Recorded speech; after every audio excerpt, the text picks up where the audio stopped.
Thank you for listening to Soho Bites, the only podcast in the world, as far as we're aware, dedicated to talking about films set in Soho, the beating heart of bohemian cosmopolitan London. If you would like to support the show, you can do this in the form of a star rating or review at sohobitespodcast.com/review, or if you'd like to put a small amount of money where your mouth is, you can do that at sohobitespodcast.com/donate. Donations can be from as little as £3, which will buy, at London prices, about half a drink for one of our thirsty guests. You may hear some different URLs in the upcoming episode, but by far the easiest way is to follow one of those links. They are, again, sohobitespodcast.com/review and sohobitespodcast.com/donate. Thank you for your continued support and enjoy the episode.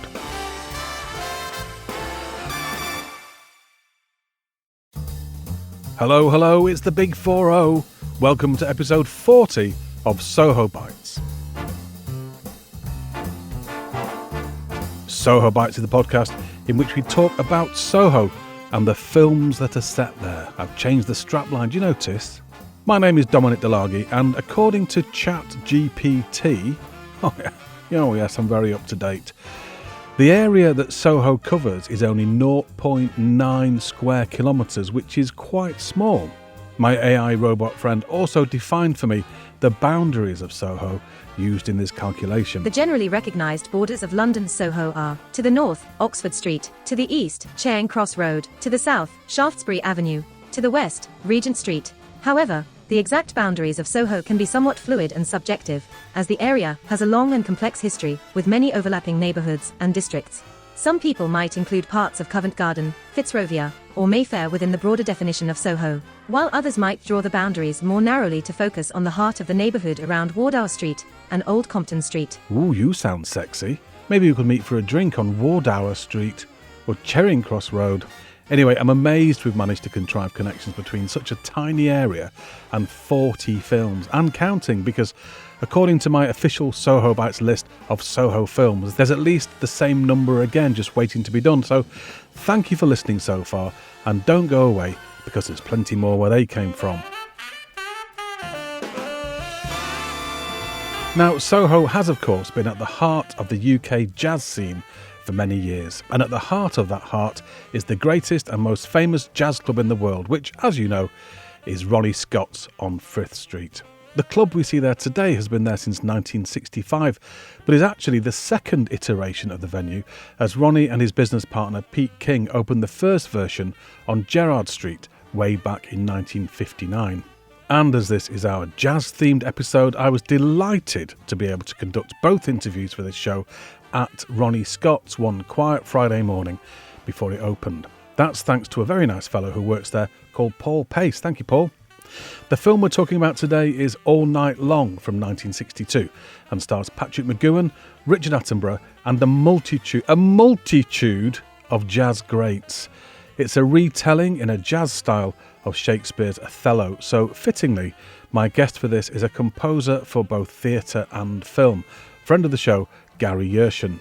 And before talking to Gary, we'll be hearing from Tom Smith. Tom is a young saxophonist, composer and arranger with a bulging diary who plays with several bands, and on the day we met was due to perform at Ronnie Scott's that night with a funk jazz band called Resolution 88. Links to them in the show notes. Now, there is a particular reason why I wanted to meet Tom at that particular place, other than the fact that Ronnie's is such an iconic location, of course, which we will hear about later. But before I do anything else, I should really switch over from the Soho Bites theme tune, much admired as it is, to one of Tom's numbers, like so.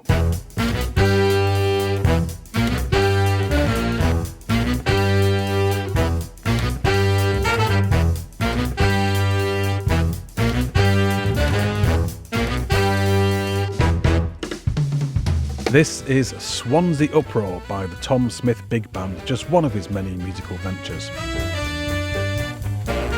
I first heard of Tom Smith a couple of years ago when I was making an episode of one of my other podcasts, Mural Morsels. The episode was about Ronnie Scott, and I was talking to an old friend of his, the satirist, musician, artist, broadcaster, etc., Barry Fantoni.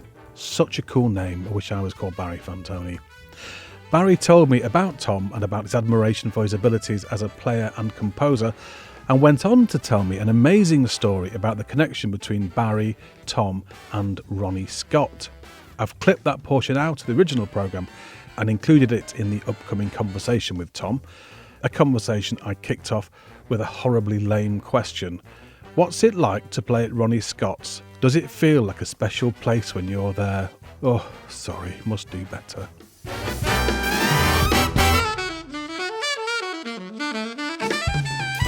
It's a very, very special place. It's always been very special. It's been somewhere I've been coming to see music since I was a kid, since a teenager, with my dad. It's just the home for where all of the best kind of jazz happens in London. So I've been coming for a very, very long time. So it's really, really nice that the career started to turn to the point where I can actually play gigs here.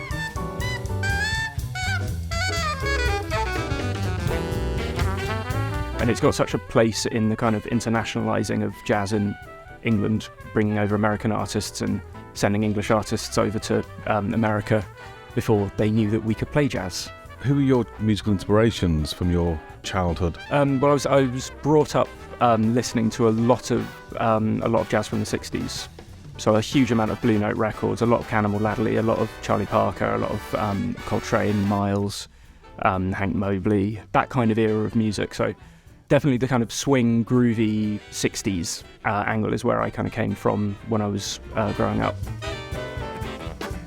I guess all of my influences now, all of them have grown out of that scene as well. So I listen a lot to artists like Dave Holland, who was there for a lot of it. Chris Potter, I listen to a huge amount. He's one of my favourite saxophone players. I listen a lot to Kenny Garrett. That kind of era of music, I think, has inspired all of the artists who I like the most.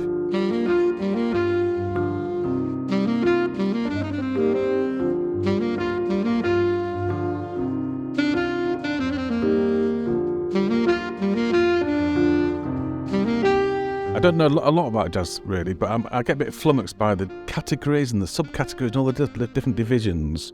Having all these inspirations in your musical life, what do you now play? Would you put yourself in a particular category, or are you sort of multi-category? I think jazz sometimes is a victim of having too many categories these days. I think any music where there's improvisatory elements, that's going to be something I'm drawn to 100%. I like the idea of music which doesn't have its destination predetermined, and any kind of style that crosses over with jazz where that can happen I really, really enjoy. So funk, jazz, where there is a groove going on but it's group improvisatory and it could veer off into all sorts of different territories. I really enjoy that. I love swing and I love kind of funkier grooves. I like Latin grooves as well. So I think definitely I find myself playing a lot more swing than anything else. And the band you're playing with this weekend, Resolution 88, they would fit into that kind of funk area, wouldn't they? Definitely. I think their inspiration, Tom O'Grady, who runs the band, he listens to a huge amount of Herbie Hancock, a lot of, Jamiroquai is quite a big influence in there. How long have you been playing? Since you were a wee nipper? Pretty much. I started on the sax at about age 9, 10, but before then I'd been playing piano and clarinet. I wasn't big enough to be able to hold the saxophone when I was 6 or 7. I was very, very small, so I had to start on the clarinet, and that's a pretty normal kind of route for young musicians to go through because the clarinet's got a lot of similarities. So you can really learn your fingerings, learn your embouchure, learn how to make a nice sound on the clarinet, which is a lot harder instrument than the sax, really.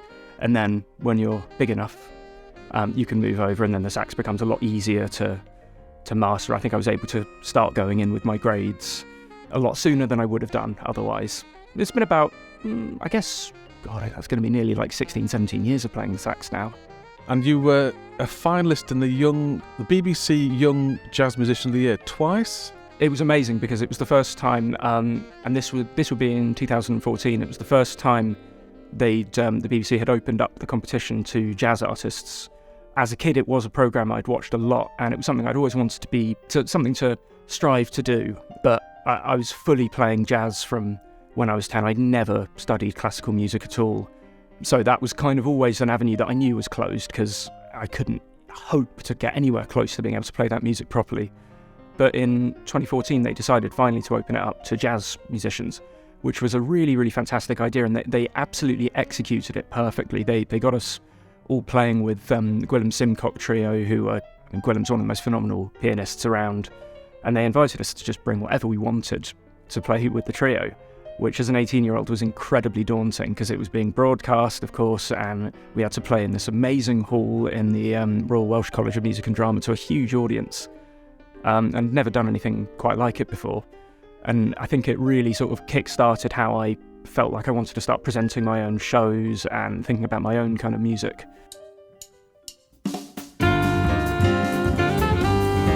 And now you have a big band, you have a septet, you have Gecko. Can you tell me about those three? Is there more? Yeah, there is more. It's one of the problems, I guess, with the jazz scene is that it's very, very hard to get a whole load of gigs with the same project. So I very much subscribe to having lots and lots of different projects and lots of different bands, and it keeps my life interesting to have many very different bands going on. So Gecko was one of the first bands I really started that was a trio with myself and two musicians I went to music college with. Will Barry on piano and Johnny Mansfield on the vibes. And that's got a really chamber jazz kind of feel to it. Again, it's quite open, it's quite free, and it's got a kind of sometimes a folky feel. And then that contrasts completely with my big band, which is, I listen to a lot of Thad Jones, Mel Lewis, Carla Bley. There's some avant-garde kind of coming in there. Pat Metheny as well. So that the big band's got an entirely different, slightly more muscular, frantic energy. And another band that I occasionally play with whenever we kind of get the time is a band called Quartets, which we've just booked actually to play here at Ronnie's on Pride, which is a band that celebrates all the LGBTQ musicians who've contributed to the jazz canon over the years and features a band of all queer musicians coming together to play the music.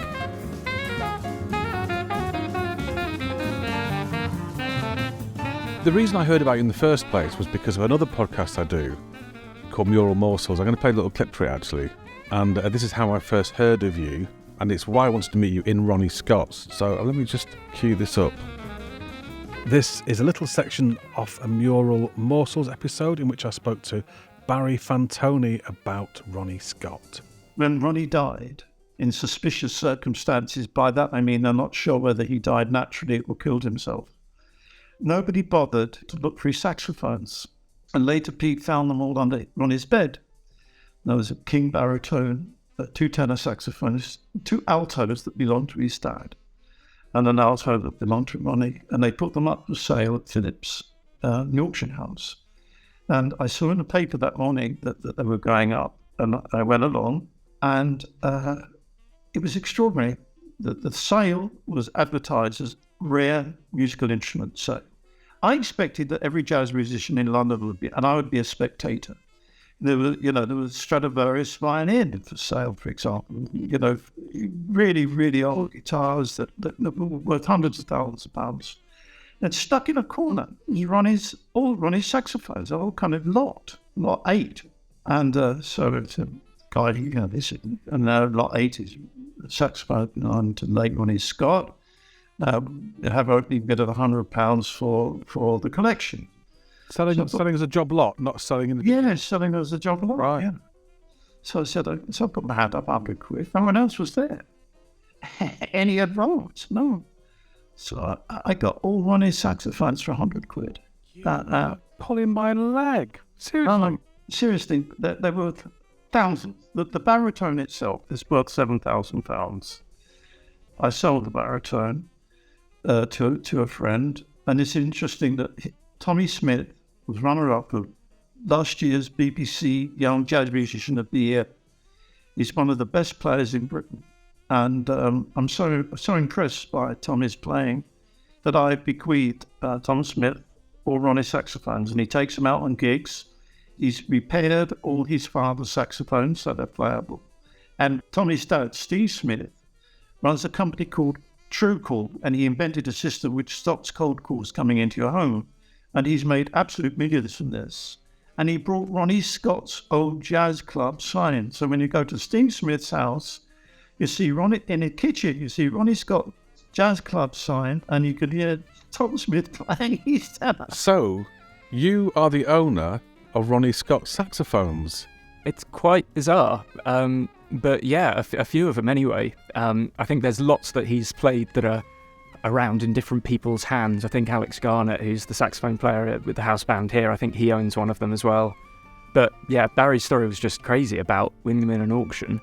For £100? Yeah. I mean, crazy. I think he went there to find out who was going to buy them and then didn't expect to be coming home with them himself. But him and my dad met on a gig years ago at the Chelsea Arts Club. And since I started playing music, Barry's always been very interested in hearing what I've been up to.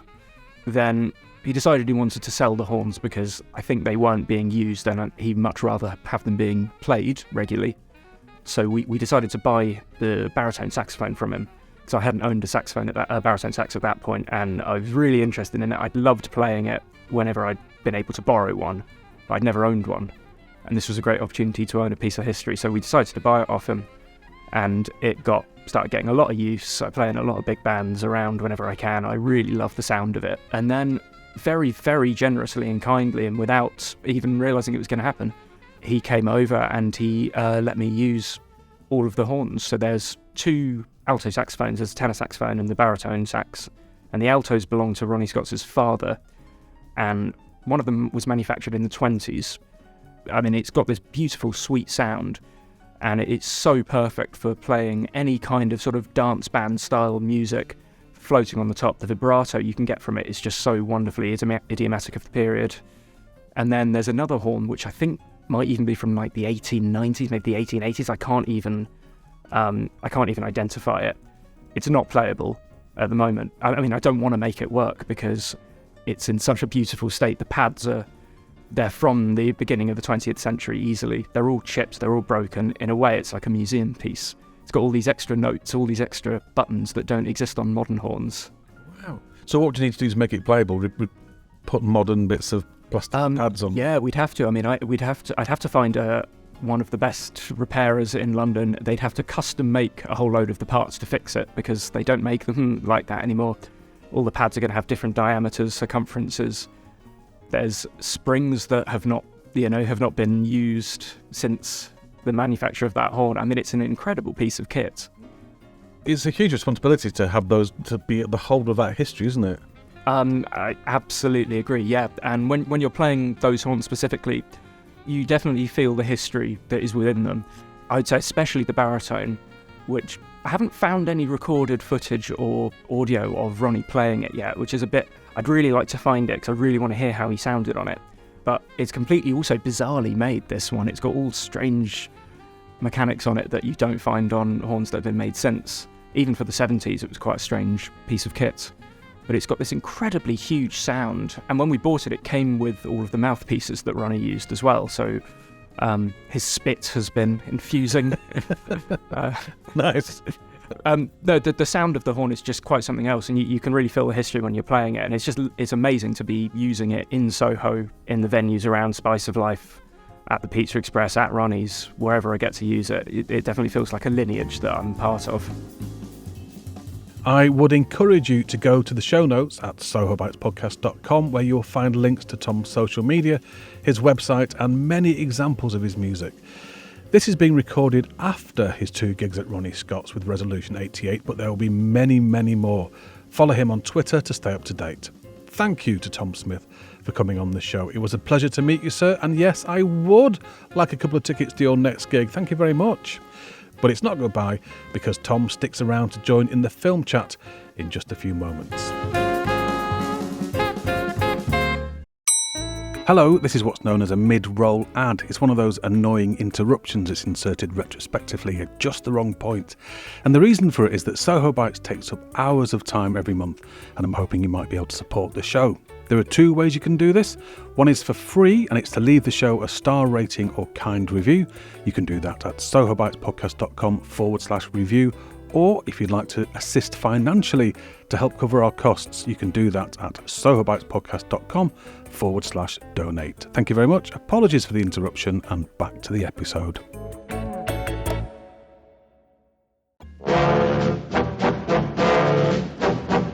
When Ronnie Scott and Pete King opened their first club in 1959, they were often frustrated by musician union rules that were in place at the time, which prohibited US musicians playing over here and vice versa.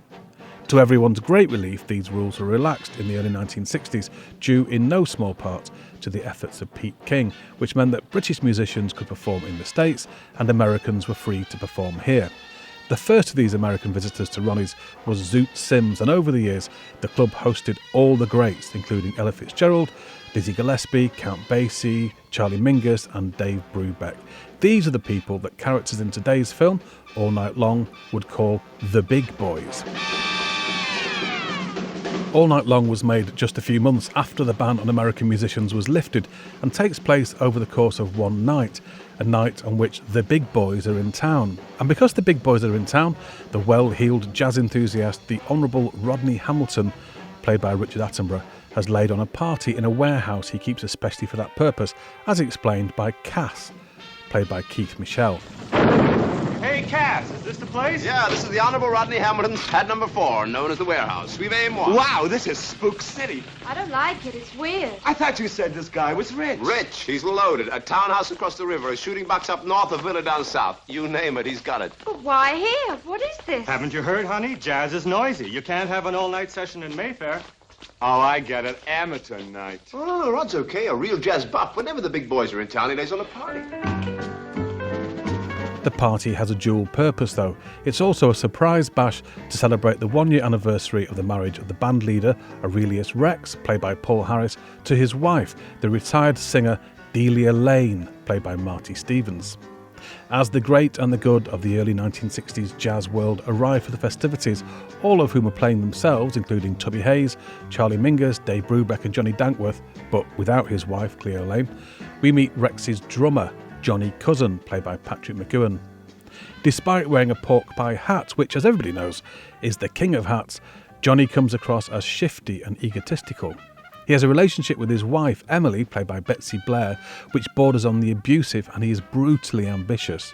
We soon learn that since Delia married Rex, she's given up her singing career in order to become a traditional wife, but Johnny has plans to form his own band and to tempt Delia back on stage against Rex's wishes. Look, I'd like Berger to come right out tonight and say, Johnny, Delia, I'm going to book you. I'm going to put you in the Palladium Cup, Las Vegas. It's not going to work, Johnny. What? I know I said I'd think about it, and I have. It won't work. I can't do it. Can't do it. You're crazy. If I did, I'd lose Rex. We'd lose each other. Don't talk like that. We've got too much at stake on this, both of us. What do you mean, both of us? I'm not going to do it, Johnny. I'm sorry. Look, Delia, you're not the kind of girl to wait in the wings. You want to work. You want it so much. You can taste it. I know how long and how hard you've planned to have your own band. All you think this means to me is having my own band. You just don't know. But Johnny, you don't need me. Yes, I do. That's exactly what I do need, Delia. I need you. Because I want you. Always have. Johnny. I mean it. I made all those plans. All of them. Because of you.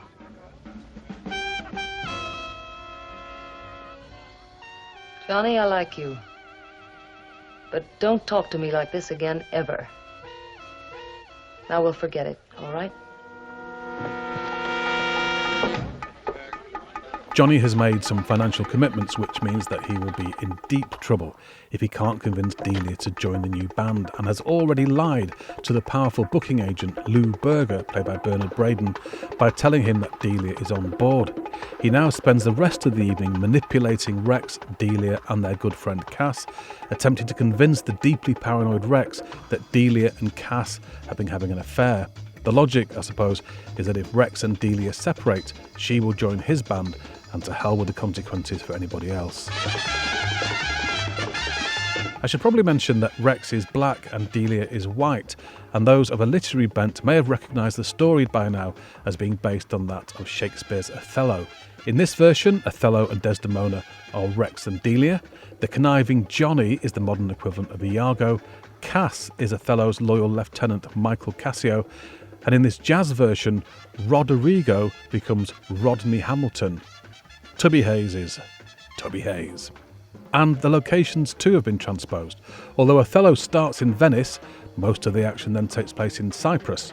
In All Night Long, the pattern is similar in that although most of the action takes place in a warehouse apartment somewhere along the river, perhaps near Borough Market, the musicians are all arriving after having played a gig in town, I'm guessing at Ronnie Scott's. Venice equals Soho, Bankside equals Cyprus. Do you see?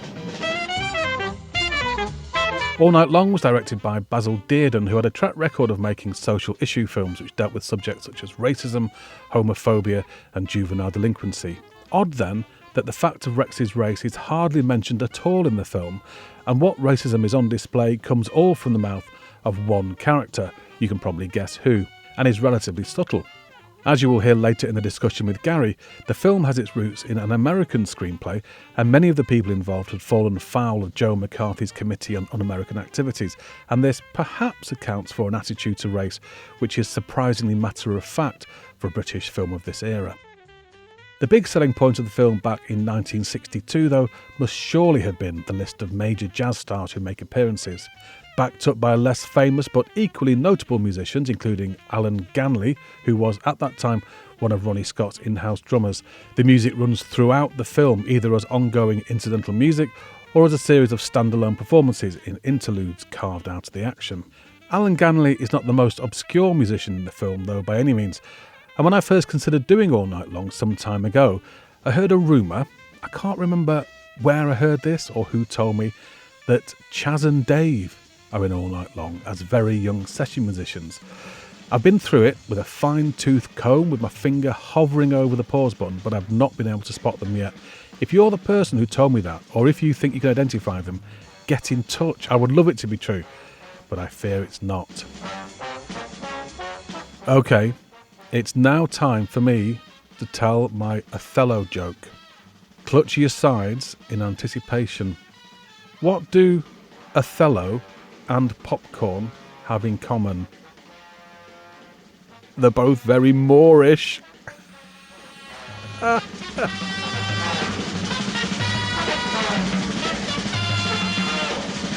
Sorry, I'll cut that out later. My second guest, Gary Yershon, has been on Soho Bites before and on Mural Morsels, and has wowed audiences at the Kino in Bermondsey, leading 2 sing-alongs at recordings of the Kino Quickies podcast. He is a composer for theatre and film, and is probably best known for his collaborations with Mike Leigh on films such as Mr. Turner and Happy Go Lucky. Excited as he was by All Night Long and by us all being in Ronnie Scott's, he remained seated quietly and calmly at the table while I spoke to Tom Smith, but I could tell he was itching to get involved. When it was finally Gary's turn, I began by putting it to him that as a man of the theatre, a man of music and a man of film, All Night Long must be right up his street.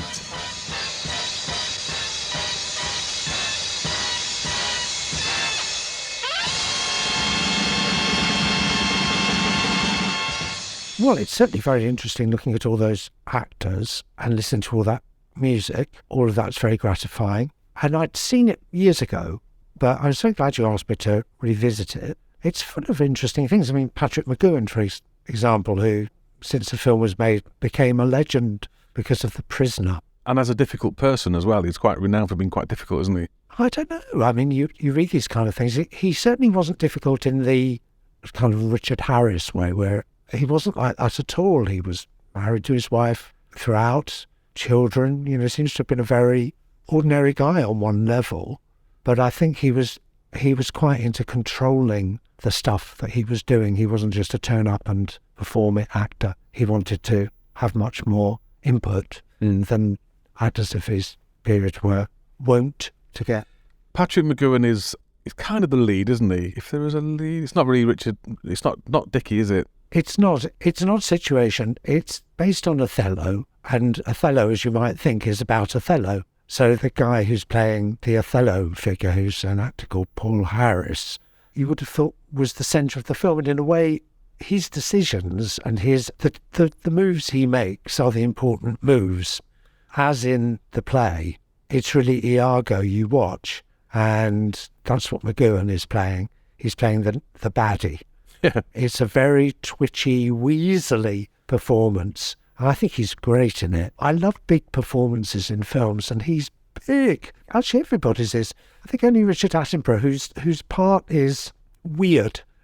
He's a kind of host of the evening. In the play, his equivalent character, Roderigo, is actually in love with Desdemona, Delia.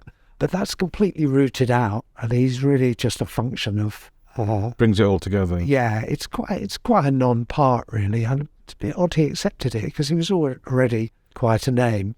I reckon this must have been bubbling under. People in the film world would have, have you heard Basil's doing a jazz film? And to have all those people, Dave Brubeck and to have the Americans in, Charlie Mingus, that must have been quite a big, must have caused a bit of a stir, I would have thought. It must have been pretty astonishing, I think. What's a bit curious is that being the case, your Othello character, Rex, Aurelius Rex, he's a wonderful actor, Paul Harris. He really has got presence and command. He can really handle it, and he's very dynamic, and a feeling of contained rage that just bursts out at the end and all that kind of stuff. But he's not a star. Marty Stevens, who plays the Desdemona part, Delia, she also, she was a singer, a well-known singer, but they're not at the level, those people, of the jazz players, Mingus and Tubby Hayes and Dankworth. Really well-known. So it's kind of odd that the parts were not, that the Sidney Poitier's not in it, because the previous year he'd been playing a jazz guy in Paris Blues for Margaret. Maybe it's too close. Maybe. Marty Stevens. I wasn't aware of her, but you've seen her perform? Yeah. 1971 was the London production of Company, the Stephen Sondheim musical. I went to see it at Her Majesty's Theatre, Elaine Stritch in the cast, Larry Kurt, and there was Marty Stevens taking over the role from an American actress called Barbara Barry, who did it on Broadway. And she had a little box, like you get on the posters when somebody's meant to be important, and Marty Stevens. Yeah, also. Yeah, Marty Stevens. So she was obviously somebody. I was 17, so what did I know? Yeah, I think she's really good, actually. I was really impressed by her. I was surprised I didn't know more about her, but it sounds like she's very much a sort of a Broadway stage person. She didn't do many films, is she? She's still alive. Yeah. It's astonishing. She's, I would say she's primarily known as a singer, which makes sense. Of her 3 songs, she sings 2 of them, with Cleo representing her change of style. So that must have been infuriating for Marty Stevens, who probably thought she might be able to do it. And she's called Delia Lane as well. I wonder if that's a nod to Cleo, because Mr. Lane's in this film as well. And when Johnny Dankworth enters, Attenborough's character says, "I'm so sorry Cleo couldn't come." Yeah. Bong. Another quite key performance, somebody else who I was only vaguely aware of, Betsy Blair. Betsy Blair. And actually this feeds into a whole element of the film Basil did, and being a social issue kind of director, because Betsy, she was blacklisted along with Paul Jarrico. Tell me about her, because I thought she was really good, and I'm surprised I don't know more about her. Well, I am quite surprised you don't know about her. No, I recognise her, but I can't really place her, As an actress, she's best known for having been Oscar-nominated for her role opposite Ernest Borgnine in Marty. She's wonderful. She brings that quality to what she does. She was married to Gene Kelly for a pretty long time. And then while she was doing this film, maybe around this time, she married Carl Rice, the director of Saturday Night and Sunday Morning, very well-known film director. But yeah, she was here really, like many others, Joe Losey, for example, Joseph Losey, because she was blacklisted. And Paul Jarrico, who wrote the screenplay with Nell King, who wrote a biography of Charlie Mingus. Apart from that, Nell King's only screen credit is this. But Jarrico had done shed loads of screenplays in the Hollywood industry in the 40s and 50s, including Tom, Dick and Harry, which was quite a jolly film. Ginger Rogers' vehicle. Jericho is particularly interesting because in 1954 he made a film called Salt of the Earth as a producer, a writer, and it was two fingers up at the Joe McCarthy's House on American Activities Committee, saying, okay, if we're supposed to be communists, we've got to make a left-wing film. And he made this film about miners striking in Mexico. And it's now a classic, but it was banned. And it's a very rare American film in that sense. It was banned in the 50s because of its left-wingerism. Betsy Blair also was blacklisted, and here she is in this. You could interpret the way that Johnny works on Rex as putting suspicions in people's minds and having the kind of rumour mill that works with that kind of communist stuff. Another person in the film who, again, I wasn't really aware of, I think it's possibly an age thing, is Bernard Braden. Yeah. Who did these sort of time capsule interviews in the 60s of movers and shakers, so like Cilla Black and Lulu and Tom Jones, and the idea was to go back to them every 3 or 4 years, a bit like that series 7 Up, and see how they're doing. It didn't happen. But what do you know about him? Do you remember him as a... Very, very well. He and his wife, Barbara Kelly, were kind of ubiquitous on telly. Barbara Kelly was a great kind of favourite on things like What's My Line, quiz shows, that kind of thing. They were Canadian, I think. Well, certainly he was. Mm. And I think they had a radio series, and they moved into TV. His show, Braden Beat, ended up having a segment, it ran in various forms, a consumer issues segment. He invented Esther Ranson. That's where she started off. So it's his fault. It's all his fault. But I think he is good in it. Mm. And I never really knew he could act. He handles that high status stuff very, very well. One of the main themes of Othello is obviously race. Doesn't really make much of an appearance as an issue in this film. And he just happens to be black. Yeah, it's very interesting. Somebody worth talking about in the context of the blacklist is Bob Roberts, who's credited as the executive producer. He's another blacklisted figure, and he came to London with this screenplay. Really, it's probably meant to have an American milieu. You know, if you can imagine it being set in Harlem, it may well have been much more matter-of-fact in the way that the jazz thing is operating. But here, in that period, the black musicians are representative of something in the film that are different to the American. I mean, if you imagine it being set in New York, it would have a completely different flavour, I think. Whereas here, especially in the context of Basil Dearden's other work, Sapphire, which is a murder mystery set up against a black background. Pool of London with, again, a black and white couple that was very, very daring at the time, and the relationship doesn't go anywhere, let alone they don't get married as these two do in this film.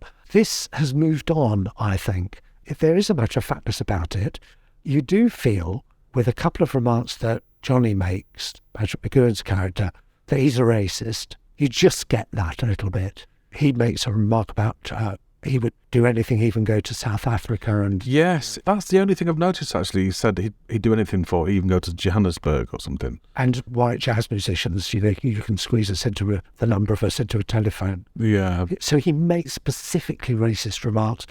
But the most telling remark, I think, in terms of the race issue in the film, which is not played up in the way that it is in the other social issue films by Basil Dearden, including, of course, Victim, which is, instead of addressing the issue of race, he's addressing the oppression of gay people. Towards the end, after all the drama, Rex says to Delia he is worried about her feeling that she would be coming into an alien world.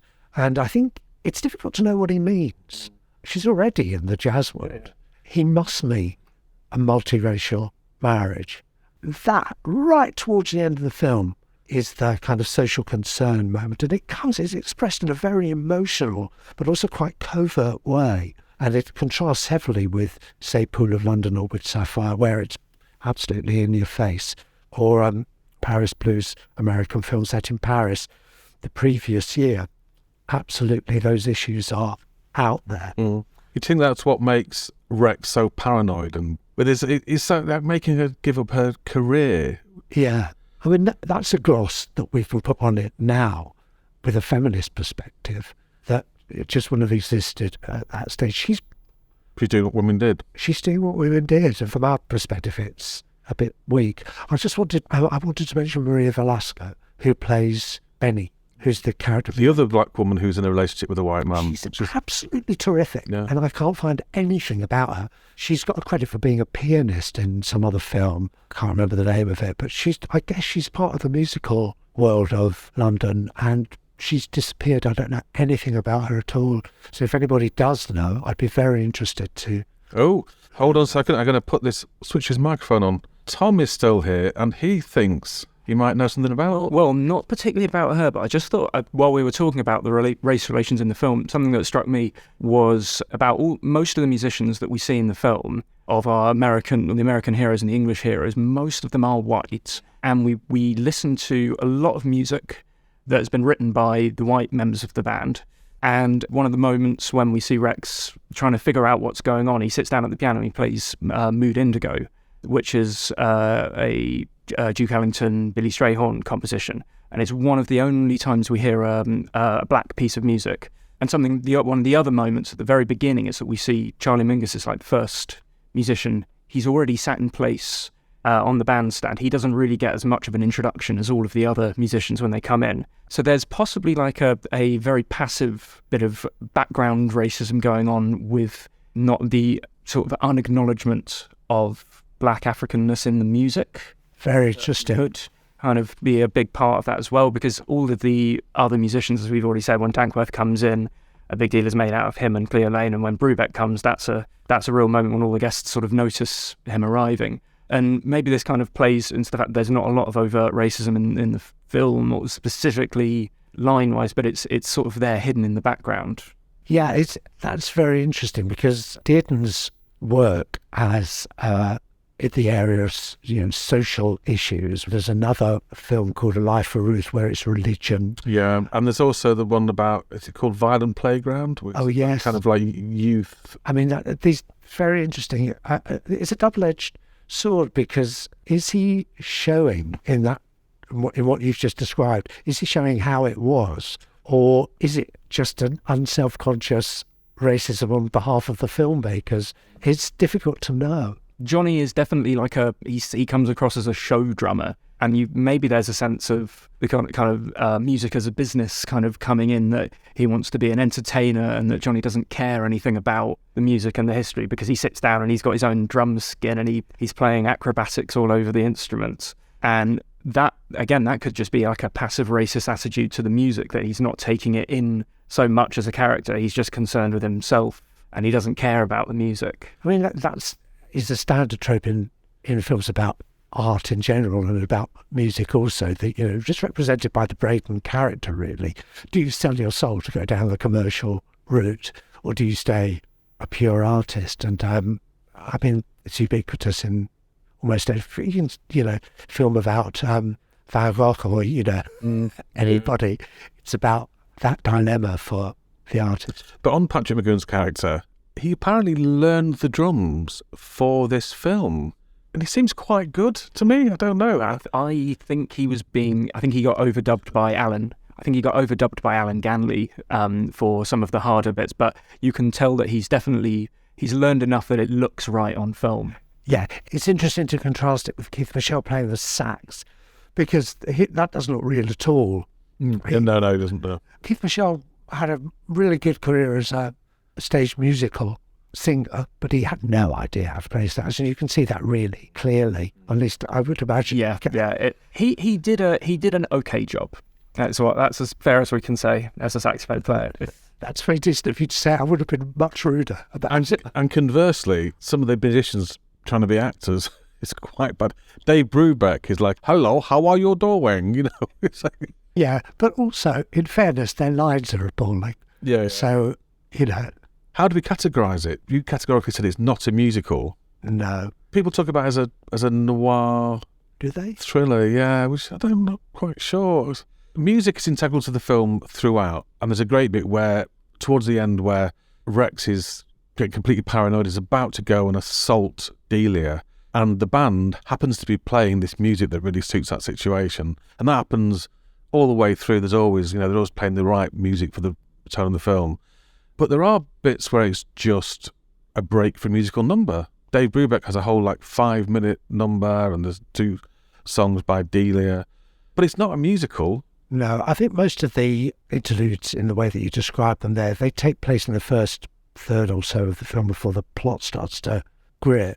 And after that, the music tends to be used as much more of a commentary on the situation. So, much more like a traditional soundtrack. And Philip Green is credited as just as music. Yeah. Yeah, he's an interesting figure, Philip Green. He was kind of around in the way that people were. He was the head of music for the Rank organisation. So, of course, he would turn up filling in for all kinds of films, especially the ones I remember him for, the Norman Wisdom films. I used to see his name, coming up for those. But I read that he'd had a very interesting late part to his life after he'd left environs such as Soho and the film industry. He went to live in Wales, or was it Ireland? But he started doing church music, and he was a good Jewish boy, so that's a very strange move. Born in Whitechapel, that kind of thing. But he wrote a mass or 2, and he really took to it. Wow. All I knew him from really was he did the music for The Shakedown. Yeah, he could turn his hand to anything like you could. There's a film, I can't remember the name of it, it stars Sean Connery, it'll come to me if it's Frightened City. Oh, yeah. Now, the music for the Frightened City is played by The Shadows. It's about this time, and the musical director of the film was Norrie Paramore, who was an agent and manager. Big name around this time. And that's what they would all do. It was much less, they would flit over all these different areas of work, whether it be film or show or whatever. And Philip Green was just one of these people who could turn his hand to anything. And in fact, John Cameron, who we talked about with regard to A Touch of Class, is another wide-ranging musician who can work in pretty much any genre, really. I suppose if you've got the situation where you said he was head of music at Rank, I mean, to have a sort of departmental structure like that, it's a bit like Ronnie Hazelhurst doing every BBC theme tune in the 70s. You do end up with a kind of, not a house style, but a kind of a sense of continuity musically. And you also become responsible for things. I mean, Louis Levy at Gainsborough or something like that, you become responsible for all kinds of projects that you maybe at the last minute can't get somebody to do. So you end up having a range whether you like it or not. Thank you to Gary Yershon for coming on the show. Again, brilliant and insightful as ever. I put links in the show notes to all of Gary's previous appearances on all of my podcasts, and also to a Q&A he did recently at the gorgeous Garden Cinema with his old mucker Mike Lee. You'll also find many, many links on the show notes for this episode to information about my other guest, Tom Smith, including listings for the tracks of his that I played earlier. And I also want to thank Paul Pace from Ronnie Scott's for granting us access to the club.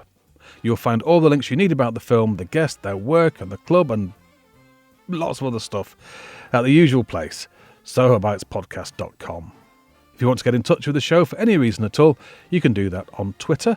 The handle is @BytesSoho, or by email on sohobitespodcast@gmail.com. And if you feel like supporting us either morally or financially, the links to do that are sohobitespodcast.com/review and sohobitespodcast.com/donate. Soho Bites is produced by me, Dam Dalagi, and is based on an original idea by Dr. Jingen Young. Until next time, take good care and bye for now.